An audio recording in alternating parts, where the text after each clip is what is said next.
I'm Mega Mike the Movie Man, and today I got a Mega Movie plan.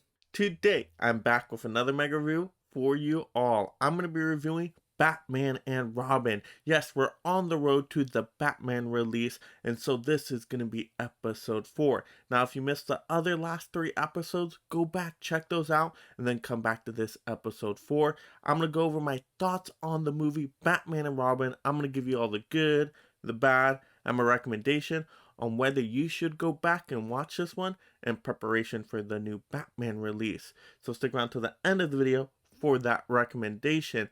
Also, towards the end of the video, I will be doing a full unboxing of the 4K copy, also going the visual and audio quality on this one. So make sure you stick around, physical media collectors, for that full unboxing. But without further ado, let's get started. Cool party. Now to get into the good of the movie. So Batman and Robin is another Batman film directed by Joel Schumacher. And Schumacher once again has assembled an amazing all-star cast here. You have George Clooney playing Batman, and Clooney can be a great dramatic actor. You got Chris O'Donnell back as Robin, and he does another solid performance here. You got Alicia Silverstone as Batgirl. You got Uma Thurman as Poison Ivy. And then you got Arnold as Mr. Freeze. So these cast members create a really promising scenario where you could have a really awesome movie here. And I do really like the set designs in this movie. You get to see the villains' layers look really fleshed out and really fun. And you really get a good sense of what Schumacher would think Gotham City would be like. And so we get to go to a lot of different places in Gotham City. That makes the movie much more interesting. I think more so than Batman Forever. And there's a lot of cool action sequences, and there's always something exhilarating happening on screen. So definitely a lot of good action sprinkled throughout this movie. And initially, I think they could have had a great story here. You have Mr. Freeze, who cares about bringing his wife back, so he needs to get money to complete his research, kind of like that Heart of Ice storyline. And they could have definitely done something very dramatic with that. And then also you got Poison Ivy that wants to help Mother Earth, and they could have also done something interesting with that storyline. And then also you have Bane in here, and to me at least Bane kind of looks like a luchador in this movie, so he kind of looks like the part for the most part. It's kind of that classic Bane costume with the venom, and so I think that looked really cool. And I think the villains in general, their costumes are pretty decent. They're really cool, they're unique, and I think it fits the actor they have for them. So I think initial setup here is decent enough. There's some cool elements in here that scream comic book movie, and I think they had something here, just did not get executed so well. Learn it well, for it's the chilling sound of your doom. Now to get into the bad of the film. So the tone of this movie is all over the place. First thing we get are batsuit nipples and butts, and you're like, what is this? Is this a film for adults? But then it starts to get really silly and cheesy, and you get all these ice puns from Arnold as Mr. Freeze, and you're like, wait, no, this is like a little kid movie. And so the tone is all over the place. This is the campiest out of all of these 4 Batman movies, and you just can't take it seriously. They have so many puns in this movie. You got Batman pulling out a Bat credit card. It's literally just making a joke out of itself.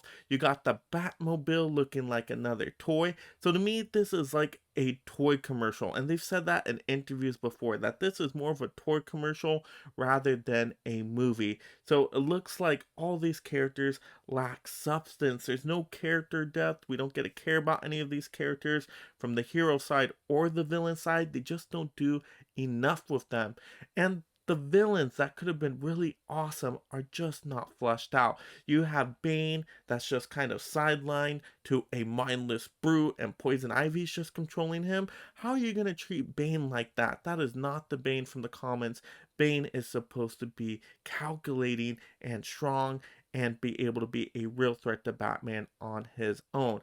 So the villains don't work that well in the movie. They're just very silly, and to me, this movie just portrays itself as a big, silly, cheesy joke that is made mostly for kids, but then you get those weird, awkward scenes in there, like I mentioned, and so it's just all over the place. it's just not executed well. Initially had some decent elements and it could have turned into something with fleshing out some of these storylines, but it just was not executed well. And to me, it comes down to the direction and the script and the dialogue that was written. And then the performances, a lot of them feel like they're just phoned in. Like George Clooney, I know he can do an amazing job. Here, it just isn't working as Batman for me. So this movie had a lot to promise initially, but just did not follow through on any of it at the end of the day. Batman will watch his beloved Gotham perish. Now to get into my recommendation of the movie. Now, should you go back and see Batman and Robin in preparation for the new Batman release?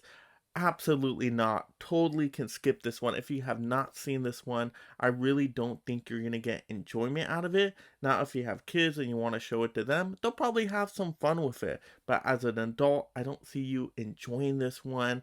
To me, it just does not work as a solid Batman film.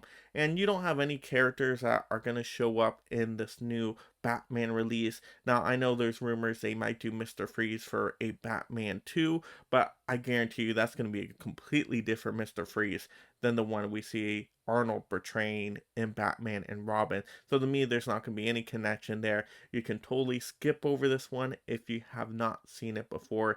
To me, it's just too silly and doesn't work as a solid movie, does not hold up to today. Bundle up, boys. There's a storm coming. Now to get into my unboxing of the 4K copy. So we can look at the front, and to me, wow, the most disappointing front for the most disappointing Batman movie. You have only Mr. Freeze on there. You don't have Poison Ivy. You don't have Bane. You don't have Robin. You don't have Batgirl. Why aren't there some more characters on this? I mean, you don't have to put them all, but the other movies had multiple characters on it, some of them. So why just throw Mr. Freeze on this one? Shows me they really did not care about this one. Once again, I don't like the white background with the white Gotham City. Can't see any of the details there. Now, the red shade works fine. That fits with the Batman and Robin title. Then you got the standard spine again. Then you can always zoom in to check out the special features, see if there are any different ones for the 4K copy.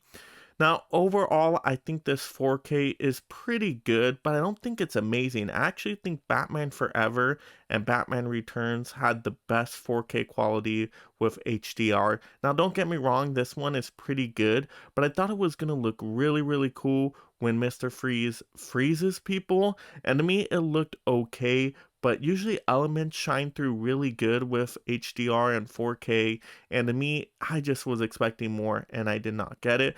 But this is still really solid, still quite good, just not amazing. And the audio quality is fine on this movie, but to me, the score of this movie is not as great as the other Batman movies. So once again, this movie is just kind of a letdown all around. But let's take a look at the disc. And so let's take a look at the disc here. We have the two red discs, same style as the other Batman disc, but now you have the red shading. So nothing too special with the packaging on this one. Like I said, I think this is probably the worst art design out of any of the four. So a little disappointed with this one. Good night. So that will do it for today's mega review of Batman Robin. Let me know in the comments below, what did you think of this movie? Also, if you're just discovering my channel, make sure you subscribe right now. I'm going to get you more of these future Batman episodes. We're now going to go into the Dark Knight trilogy, my favorite trilogy of all time. Super hyped to go into that, so you want to check out those videos next when they are posted. So definitely take a look at those. But I'm going to get you tons of future movie reviews, movie rankings, movie news, movie hauls, you name it. We'll cover everything movies on this channel. Also turn on that notification bell so you don't miss when I post a video. Also like the video. And this is Mega Mike the Movie Man reminding you to make every day a movie day.